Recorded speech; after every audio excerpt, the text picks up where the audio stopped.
pour cette veillée pour la paix du doyenné de Markolsheim. La date n'a pas été choisie au hasard, puisque demain, 11 novembre, dans toutes les communes de France sera commémoré l'armistice de la guerre de 14-18. Le 11 novembre, nous fêtons la fin des combats, la fin des canons qui ont craché leur feu destructeur, la fin de la terreur, de l'angoisse et de la mort violente par les armes. Si nous n'avons pas le pouvoir ici, à Schwabsheim, maintenant, de stopper toutes les guerres, nous pouvons prier pour plus de paix, plus d'humanité et d'unité dans notre monde. Et l'unité, ça commence avec nous tous rassemblés ici et maintenant autour du Christ.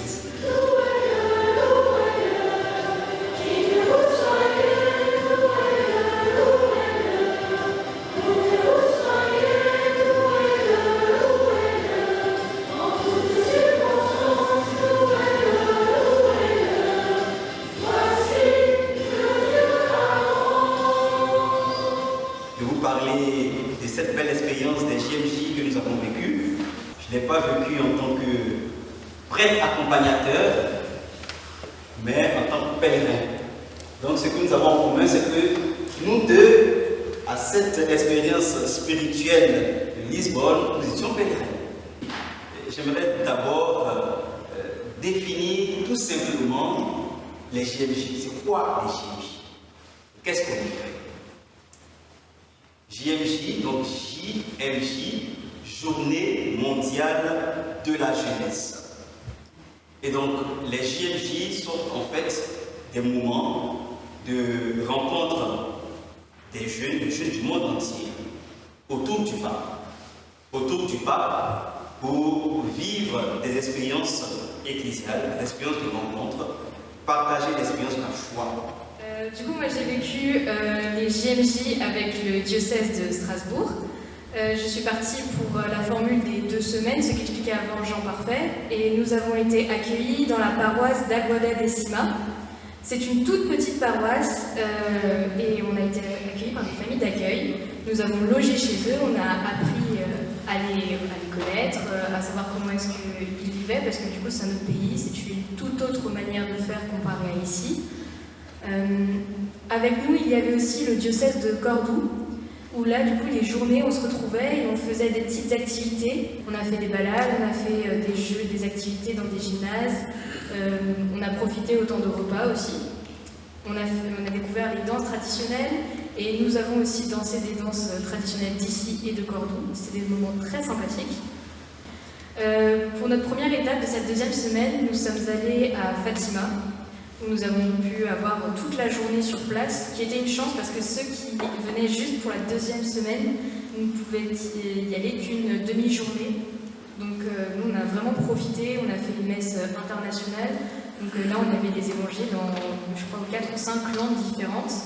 Et c'était assez impressionnant de voir qu'en fait quand on changeait de langue, ben, on comprenait le texte parfois différemment. Parce que c'est pas forcément les mêmes termes, et puis chaque terme dans chaque langue ne veut pas forcément dire la même chose, ne se traduit pas forcément de la même façon. Donc on a une autre façon de découvrir la liturgie et de comprendre les textes. C'était très enrichissant comme expérience. Ensuite, après, plus les jours passaient et plus on se retrouvait en grand nombre, parce qu'il y a de plus en plus de diocèses qui nous retrouvaient à chaque fois, et puis au final on a terminé avec la messe avec le pape à 1,5 million de personnes au bord d'un autoroute. C'était magique, enfin, je ne sais pas comment expliquer, ça ne s'explique pas vraiment en fait, ça se vit très clairement. Il y a eu le temps des Français où là nous étions 40 000 sur le bord d'une plage avec vue sur l'océan.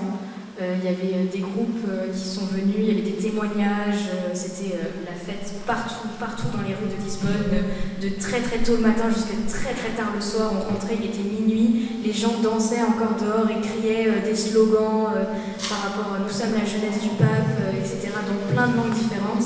C'était pas très reposant, mais c'était merveilleux. Chers jeunes, nous avons aujourd'hui encore besoin d'un peu de lumière. Notre Dieu illumine. Il illumine notre regard, il illumine notre cœur, il illumine notre esprit. Il illumine notre désir de faire quelque chose dans la vie, toujours avec la lumière du Seigneur. Aimer comme Jésus, Cela nous rend lumineux, cela nous conduit à accomplir des œuvres d'amour. Ne te trompe pas, mon ami, tu deviendras lumière le jour où tu feras des œuvres d'amour. Écoutez Jésus, tout le secret est là. Écoute ce que Jésus te dit. Je ne sais pas ce qu'il me dit. Prends l'évangile et lis ce que Jésus dit, ce qu'il dit à ton cœur, car il a pour nous des paroles de vie éternelle. Chers jeunes, je voudrais regarder chacun de vous dans les yeux et vous dire, sois sans crainte, n'aie pas peur. Et aujourd'hui, il vous dit, ici à Lisbonne, en ces journées mondiales de la jeunesse, n'ayez pas peur, n'ayez pas peur, courage, n'ayez pas peur.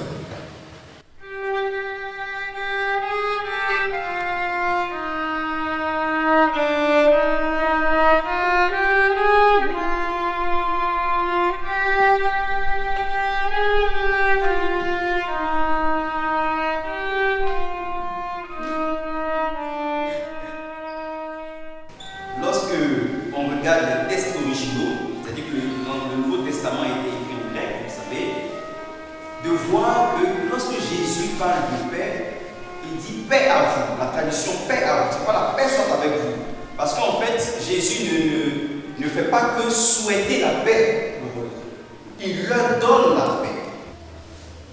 La paix du Christ qui est donnée, c'est ce don-là qui est le Christ lui-même et qui nous permet, même malgré les vicissitudes, malgré les épreuves, malgré tout ce que nous pouvons vivre de difficile, nous avons cette sérénité intérieure.